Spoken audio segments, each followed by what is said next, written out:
Prime time with Ashish Shukla sponsored by Jabalpur hospital and research centre, Russell Chowk, Jabalpur.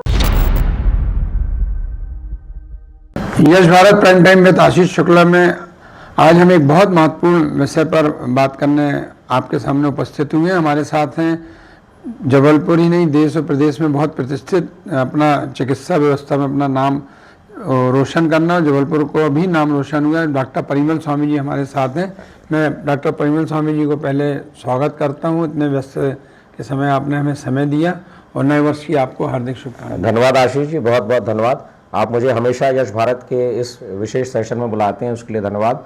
और आपको भी और हमारे सभी सुनने वालों को नए वर्ष की हार्दिक शुभकामनाएं। आज हम स्वास्थ्य को लेकर एक अलग ढंग की चर्चा कर रहे हैं। अभी तक हम बीमारियों की बात करते थे कि बीमारी में ऐसा बचना, ये बचना। हम इस बार 2026 में इलाज का ट्रेंड क्या रहेगा, उसको लेकर डॉक्टर परिमल स्वामी जी से सीधे सवाल करते हैं कि जो 2026 में जो मरीज और डॉक्टर का संबंध रहता है, उसमें एआई की और नई चीज़ें ऐसी क्या है जो कि भूमिका अच्छी भी रहेगी और ख़राब भी रहेगी, उसमें आपका क्या मानना है? जी आशीष जी, धन्यवाद। बहुत अच्छा सवाल आपने पूछा। अब आज की तारीख में सभी लोग एआई का उपयोग करने लगे हैं। एआई बेसिकली एक ऐसा, समझ लीजिए, कंप्यूटर प्लेटफॉर्म है जो आदमी की तरह जानकारी एकत्रित कर सकता है और उस जानकारी को एक नए रूप में आपको दे भी सकता है। यह एक अपने आप में बहुत बड़ी खोज और क्रांति है, पर इसके लाभ और नुकसान दोनों ही हैं। बहुत बार पेशेंट, जैसा पहले लोग गूगल में ढूंढते थे, ऐसा वो एआई में भी ढूंढना है। मैंने गूगल बाबा से भी खत्म, अच्छा भी है और बुरा भी है। बिल्कुल सही कह रहे हैं आप, गूगल बाबा से अच्छा भी है और खराब भी है, क्योंकि इसमें जानकारी अत्यधिक मात्रा में है। बहुत सारी जानकारी बहुत सही है जो कि गूगल के जरिए आपको नहीं मिल सकती है। कोई एक एक्सपर्ट चिकित्सक ही आपको वो जानकारी दे सकता है।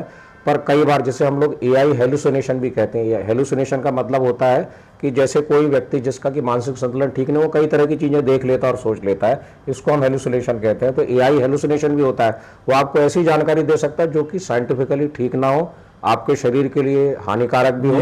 और ऐसे बहुत उदाहरण देखेंगे जिसमें एआई ने जो सलाह दी उसका पालन करके उस व्यक्ति का स्वास्थ्य और भी खराब हुआ।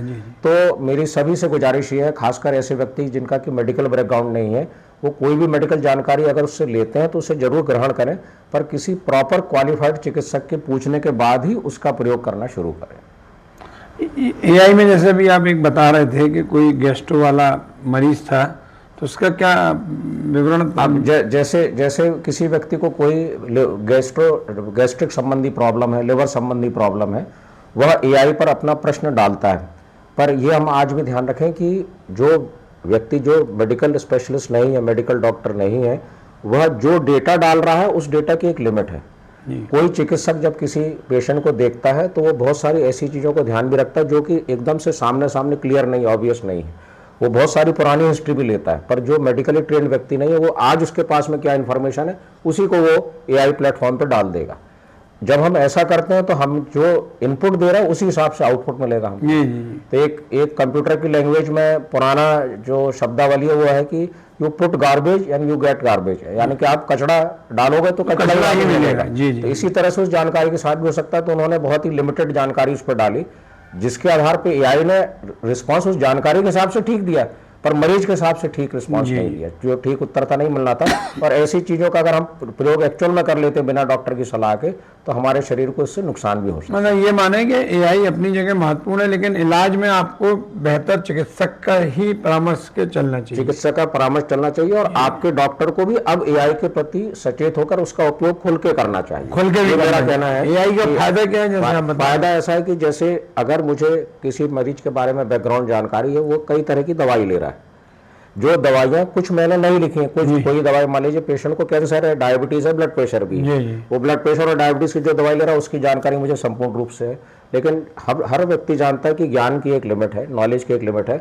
जो कैंसर संबंधी दवाइयाँ उसके बारे में मुझे बहुत कम जानकारी है, उनके क्या साइड इफेक्ट हो सकते हैं उसकी भी मुझे कम जानकारी है। पर अगर मेरे पास में एआई प्लेटफॉर्म है, मेरे क्लिनिक पे लाइव चल रहा है, तो मैं वो जानकारी उसमें डालकर पेशेंट का वह प्रिस्क्रिप्शन जो किसी कैंसर विशेषज्ञ ने दिया वो डाल के मैं ये देख सकता हूँ कि मेरी दवाइयों के साथ उनका इंटरेक्शन नहीं है। यहाँ फायदा भी है, यहाँ बहुत बड़ा फायदा है, जो कि हम अगर किसी दूसरे अवस्था में देखते मरीज को बिना एआई के देखते तो इस जानकारी को ढूंढने में बहुत टाइम लगता है। और कई बार हम पेशेंट को बोलते होल्ड करिए, हम कल आपको बता पाएंगे। तो मरीज का जो निर्णय है वो तुरंत फौरन भी हो सकता है अगर आपका डॉक्टर भी एआई के लिए रिसेप्टिव हो, खुद उसको मानने के लिए तैयार हो और उसका सही उपयोग करना जानता हो, तो पेशेंट के इलाज में गलतियों की संभावना काफ़ी कम भी हो सकती है। मैंने एआई का उपयोग डॉक्टर करे, जो आप पद्धति बता रहे हो, तो फायदा है, लेकिन मरीज अपने हिसाब से करेगा, अपने हिसाब से करेगा। अगर कोई इन्फॉर्मेशन उसको मिल गई है, उसका कर्तव्य है कि वो डॉक्टर को जरूर बताए कि मुझे ये इन्फॉर्मेशन मिली, पर क्या मैं इस पर कोई एक्शन लूँ कि ना लूँ। अच्छा, बदलते चिकित्सक दौर में जैसे आप शुगर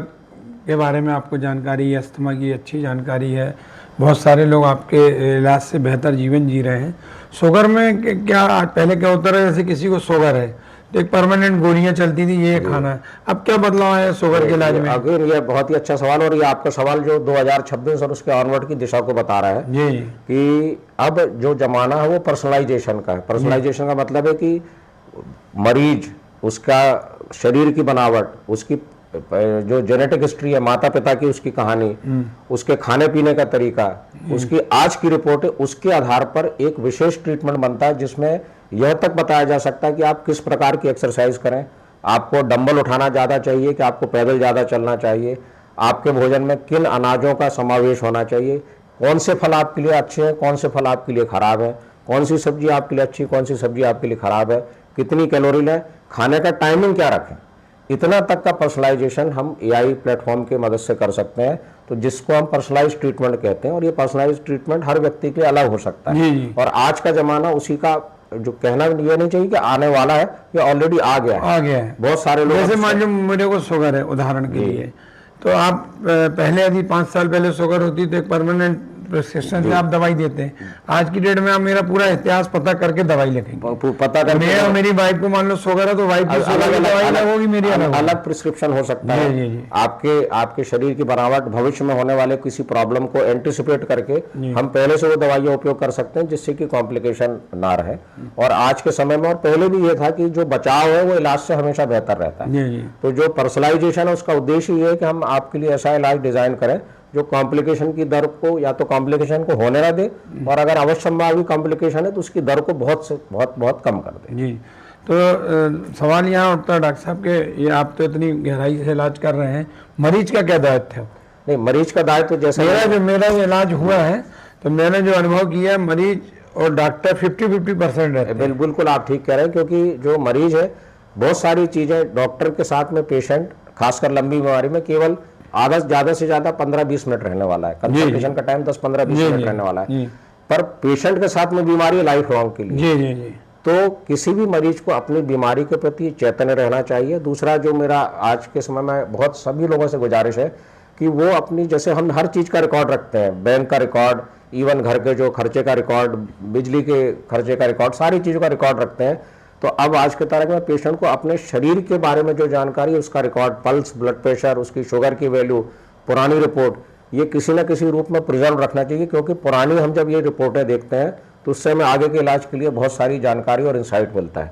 तो पेशेंट की जिम्मेवारी यह है कि वो अपना रिकॉर्ड प्रिजर्व रखे, अपने शरीर में होने वाले, उसने अपने जीवन में कौन सी दवा खाई, और कोई चीज में अगर परिवर्तन आ रहा है, जैसे मकान के कागजात आप संभाल के रखें, वैसे अपने इलाज के कागजात संभाल के रखें, और परिवर्तन जब आ रहा है तो चेतन रहे, कह रहे मेरे शरीर में ये परिवर्तन आ रहा है, अब मेरा बीपी एकदम से बढ़ने क्यों लगा, या मेरी शुगर अब एकदम से कम क्यों होने लगी। तो हमेशा ये इन्फॉर्मेशन पुरानी इन्फॉर्मेशन के साथ में जब जोड़ के देखा जाता है तो कोई ना कोई पैटर्न निकलता है, और वो पैटर्न कई बार आपको बड़े प्रॉब्लम से, उसको अगर हम रिकॉग्नाइज कर लिया पैटर्न को और उसको वहीं रोक दिया तो हम बड़े प्रॉब्लम से बच सकते हैं। तो ये मरीज का दायित्व है। दूसरा, जो एक लाइफ स्टाइल मेडिसिन हम बोलते हैं, मैं हमेशा उसका बहुत बड़ा समर्थक रहा हूँ कि जब तक हम अपने जीवन को बदलते नहीं हैं, केवल दवाइयों के भरोसे रहते हैं, कोई भी बीमारी पूरी तरह से काबू में नहीं आती। तो जो लाइफ स्टाइल चेंजेस हैं, जो कि बहुत आसान है अब जीवन में इम्प्लीमेंट करना, और जिसको बहुत नियमितता से हमें लागू करना चाहिए, अगर हम वो करते हैं, आप पेशेंट डॉक्टर की सलाह मान के, तो वो आगे आने वाले प्रॉब्लम और अधिक दवाइयों से बचा रह सकते। डॉक्टर साहब, अपनी बात बहुत आपने जानकारी दे दी। अब 2026 ही की अपन बात करते हैं, क्योंकि अभी 12 महीने हैं। इलाज और 2026 का नाता कैसा रहेगा, और जो मैं ना पूछ पाया वो भी आप बता दीजिए। नहीं, देखिए, जो आप, अब जैसा मैंने आपसे पहले बताया, तो पर्सनलाइजेशन का जमाना रहेगा। दूसरा, एक वेलनेस का जमाना आ ही गया है। वेलनेस का मतलब है कि हम बीमार नहीं है, लेकिन हम और सुधार चाहते हैं, जी, बेहतर सुधार चाहते हैं। लोग आज के तारीख में स्पा जाते हैं, ऐसे बहुत सारे रिट्रीट जाते हैं जहाँ पर कि उनको उनकी डाइट बदली जाती है, एक्सरसाइज सिखाई जाती है और वो वहाँ से आते हैं, रिजुविनेट होकर आते हैं कि हम फिर से, हमारा वजन कम हो गया, हम फ्रेश महसूस कर रहे हैं। पर मेरा सभी लोगों को यह सलाह है कि जो वेलनेस एक सतत प्रक्रिया है, उसके लिए हमें इंतजार ना करें कि हम अब 14 दिन के किसी ऐसे रिट्रीट में जाके रूटीन में रूटीन में ही अपने जीवन को मान के चले कि हमारा जीवन ही एक स्पा या रिट्रीट है जिसमें हमें अपने लिए कुछ समय निकालो। अगर हम ऐसा रखेंगे तो सतत स्वस्थ रहेंगे और हम किसी पर निर्भर नहीं रहेंगे अपनी वेलनेस के लिए। आपका कहना मतलब ये है कि 40 दिन 45 दिन के इलाज से बचने के लिए आप सदाबहार आप एक जैसे रहे। एक बोलते हैं कि मध्यम मार्ग अगर अपन लाइफ में अपना के रखते हैं, हर चीज में, एक्सरसाइज में, डाइट में, एंजॉय भी करिए लेकिन एक लिमिट में एंजॉय करिए। अच्छा भोजन भी खाइए लेकिन समय समय पर हेल्दी भोजन लीजिए। और अच्छे भोजन और हेल्दी भोजन मतलब स्वादिष्ट या अच्छे भोजन के बीच में 80-20 का नाता रखें। 80% टाइम हेल्दी भोजन, 20% टाइम अपनी जीभ के लिए आप खा सकते हैं। अगर अपन ये अप्रोच जीवन में रखते हैं तो हमेशा प्रसन्न भी रहेंगे, साइकोलॉजिकल तनाव भी नहीं रहेगा और लंबे समय के लिए स्वस्थ रहेंगे।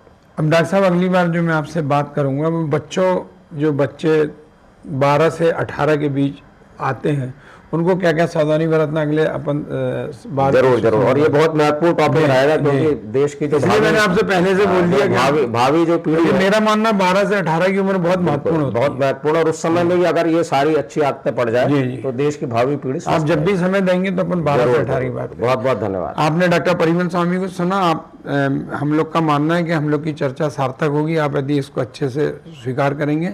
अगली बार आपसे बात हो गई है किस संदर्भ में बात करेंगे, तब तक के लिए नमस्कार। नमस्कार। Prime time with Ashish Shukla, sponsored by Jabalpur hospital and research centre, Russell Chowk, Jabalpur.